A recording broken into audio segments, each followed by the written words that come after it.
তারপর 17 জুলাই কণ্ঠের সাধারণ সভা, 17 জুলাই কণ্ঠের সাধারণ সভা, 18 জুলাই 20 জুলাই সহ 3 আগস্ট 4 আগস্ট আমার এই ছাত্র দলের প্রান্তীয় ভাইরা এই আন্দোলনের অগ্রভাগে নেতৃত্ব দিয়েছে।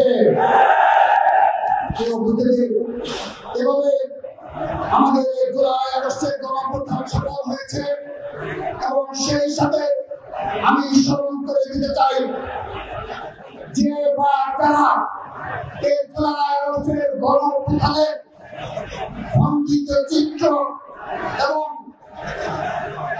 মন গড়া ইতিহাস রচনা করার জন্য ষড়যন্ত্র করে যাচ্ছেন। আমরা সেই সকল ইতিহাস ব্যক্তদের করতে চাই, আমরা এই ইতিহাস ব্যক্তদের ইতিহাসে আস্থা করে নিক্ষেপ করা হবে। সকল ছাত্র সংসদ নির্বাচনগুলোতে ছাত্রদল অবশ্যই অংশগ্রহণ করবে, কিন্তু তার পূর্বে আমাদের যে প্রধান দাবি ছিল, ছাত্র সমাজের যে প্রধান দাবি ছিল, ছাত্রলীগের সন্ত্রাসীদের বিচ্ছিন্ন করা, তালিকা প্রকাশ করা এবং বিচারের আওতায় নিয়ে আসা। কিন্তু শুধুমাত্র ঢাকা বিশ্ববিদ্যালয়, জাহাঙ্গীরনগর বিশ্ববিদ্যালয়ে নামটা ওয়াস্তে একটি সামান্য তালিকা প্রকাশ করে 1 বছর অতিবাহিত করেছে তারা। আমরা বিশ্ববিদ্যালয় প্রশাসনকে বারবার নিবেদন জানিয়েছি, বাংলাদেশের সকল শিক্ষা প্রতিষ্ঠানে ছাত্রলীগের বিচারের দাবিতে ছাত্রদল মার্চ ফর জাস্টিস কর্মসূচি পালন করেছে বারবার, কিন্তু এই বিশ্ববিদ্যালয়ে যে সকল শিক্ষকবৃন্দ রয়েছে, যারা দায়িত্বে রয়েছে, তারা এই ছাত্রলীগের সংসদের বিচার করার জন্য সামান্যতম আগ্রহ বোধ করেনি। শুধু তাই নয়, যে সকল লীগ দলের যে সকল আওয়ামী দূষণ শিক্ষক রয়েছে, যারা 3 আগস্ট পর্যন্ত এই ঢাকা বিশ্ববিদ্যালয় বিন্যাসের পক্ষে মিছিল করেছে, তাদের বিরুদ্ধেও আজকের দিন পর্যন্ত সামান্য পদক্ষেপ গ্রহণ করা হয়নি।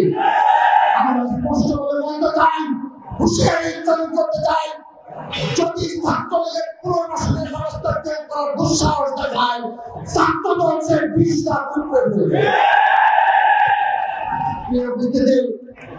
আমরা আজকের এই ঐতিহাসিক ছাত্র সমাবেশ থেকে ছাত্রলীগের সন্ত্রাসীদের সুস্পষ্ট তালিকা প্রদান করার জন্য এবং তাদেরকে বিচারের আওতায় নিয়ে আসার জন্য সকল বিশ্ববিদ্যালয় এবং সকল শিক্ষা প্রতিষ্ঠানের দায়িত্ব রয়েছে, তাদেরকে অনুরোধ জানাচ্ছি এবং নির্দলীয় সরকারের যারা দায়িত্ব রয়েছে তাদেরকে বিচার প্রক্রিয়া সুস্পষ্ট করার জন্য আমরা ছাত্রদলের পক্ষ থেকে অনুরোধ জানাচ্ছি।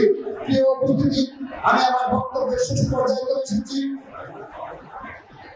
ক্যাম্পাসগুলিতে স্থিতিশীলতা রক্ষা এবং জুলাই আগস্টের গণঅভ্যুত্থানের এই চেতনাকে বুকে ধারণ করে আমরা ক্যাম্পাসগুলোতে শত উস্কানি, শত ষড়যন্ত্র, শত ভক্তযন্ত্রকে আমরা মোকাবেলা করে চলেছি।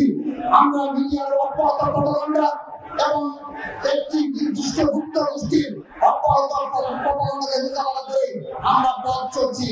1টি বছর আমরা পাড়ি দিয়েছি। এই 1টি বছরে ঢাকা বিশ্ববিদ্যালয় সহ বাংলাদেশের কোন শিক্ষা প্রতিষ্ঠানে ছাত্রদল দ্বারা কোন অনাকাঙ্ক্ষিত ঘটনা হয়নি। শুধুমাত্র তাই নয়, ছাত্রদল বাণিজ্য সহ গেস্ট রুম কালচার সহ ছাত্রলীগের সকল কালচারকে বিলুপ্ত করেছে বাংলাদেশ জাতীয় ছাত্রদল। জুলাই আগস্টের গণঅভ্যুত্থানের বিরোধী ঐক্য আজকে নষ্ট হয়েছে, তার জন্য কারা দায়ী হচ্ছে, আমি ছাত্র সমাজের প্রতি সেই দিকটি খেয়াল রাখার অনুরোধ জানাচ্ছি। প্রিয় উপস্থিতি, বাংলাদেশকে নিয়ে এখনো ষড়যন্ত্র শেষ হয়নি।